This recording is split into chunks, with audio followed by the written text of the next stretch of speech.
Halo, welcome back to my channel Miliana Sandra Dewi.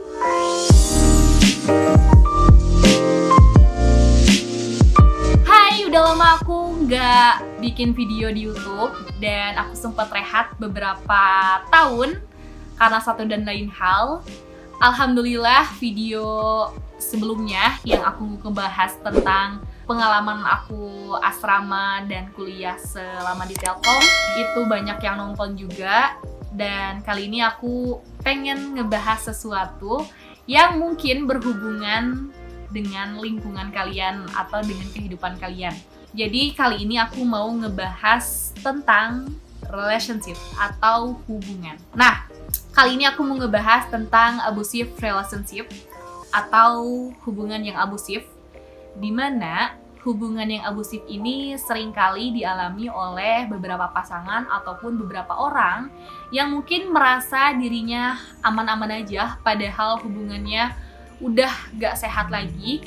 Jadi, abusive relationship ini merupakan suatu pola atau perilaku kekerasan dalam suatu hubungan yang digunakan untuk membentuk kuasa dan kendali terhadap pasangan atau mantan pasangannya. Nah, buat kalian yang mungkin merasa diri kalian atau hubungan kalian udah mendekati hubungan yang abusif, yuk cepet-cepet pergi dari hubungan itu karena secara tidak sadar kalian menyakiti satu sama lain. Ciri-ciri dari abusive relationship itu apa sih? Aku bakal ngebahas satu-satu, oke? Pertama, memperlakukan kasar dengan tangan atau mungkin secara tidak langsung menggunakan kekerasan fisik di hubungan itu. Kedua, pasangan mencoba mengendalikan kehidupan kalian secara tidak langsung maupun secara langsung, kalian akan menyadari hal tersebut. Ketiga, diperlakukan secara tidak layak. Jadi, kalau misalkan kalian sudah merasa diperlakukan secara tidak layak, layaknya pasangan, itu adalah bentuk suatu warning untuk kalian. Keempat, ancaman pasangan untuk menyakiti satu sama lain. Mungkin ini bisa juga jadi patokan di saat kalian sudah diancam akan disakiti atau menyakiti satu sama lain, itu juga hubungan kalian dikatakan udah nggak sehat gitu. Yang kelima, memutarbalikkan fakta untuk membuat kalian merasa bersalah. Nah, di sini kalau kalian udah feel guilty atau ngerasa bersalah di dalam suatu hubungan tersebut, kalian bener-bener bakalan ngerasa capek, kalian bakal bener-bener ngerasa kalau kalian tuh merasa kurang dan ngerasa nggak percaya diri. Dan hal tersebut itu bisa menghambat pertumbuhan dan perkembangan kalian untuk menjadi yang lebih baik lagi. Keenam, selalu menuntut. Nah, buat kalian yang ngerasa dituntut oleh pasangan kalian, yuk cepet-cepet sadar dan cepet-cepet kalian berusaha untuk sedikit demi sedikit mengurangi rasa sayang, mengurangi rasa harapan-harapan yang mungkin bisa bikin kalian tambah kecewa gitu. Jadi usahakanlah kalau misalkan kalian menuntut atau pasangan kalian menuntut, kalian harus sadar kalau misalkan itu udah gak sehat. Dan yang terakhir, cemburu dan marah berlebihan. Nah, dari ketujuh ciri-ciri abusive relationship itu, kalian udah ngalamin yang mana? Kalian udah ngerasain yang mana? Dan kalian udah berusaha atau keluar dari zona yang mana? Nah, di sini aku mau ngebahas perspektif dari diri aku sendiri dan dari sudut pandang aku sendiri tentang abusive relationship.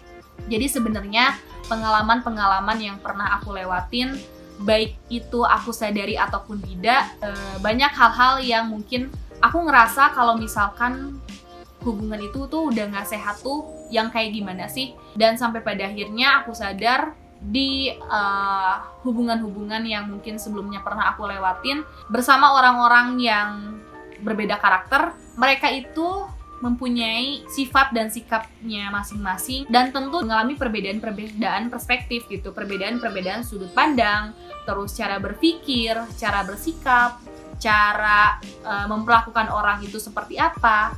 Nah, dari perbedaan-perbedaan itu kita bisa melihat dan menilai pasangan bahwa mereka itu benar gak sih sudah melakukan atau sudah menjalani hubungan itu dengan baik.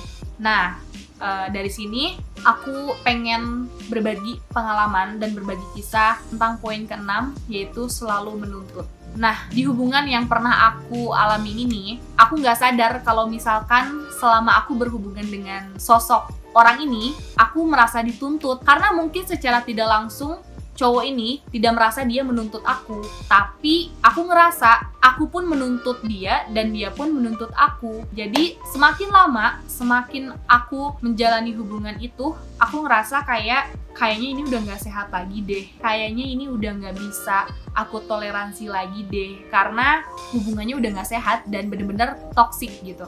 Jadi pada waktu itu aku akhirnya memutuskan untuk mengakhiri hubungan itu karena aku tidak ingin menyakiti satu sama lain demi ya menciptakan pribadi yang lebih baik lagi, dan juga ya belajar dari pengalaman. Ya mungkin tanpa kita sadari pun kita juga memberikan harapan-harapan yang akhirnya kita juga kecewa dengan harapan-harapan itu gitu. Nah, dari tuntutan-tuntutan yang mungkin sebenarnya kita tuh tipikal manusia, atau manusia itu tuh kadang nggak pengen dituntut gitu. Dan di saat kita merasa dituntut, kita pasti ingin selalu berontak, kita selalu ingin merasa diri kita itu benar gitu.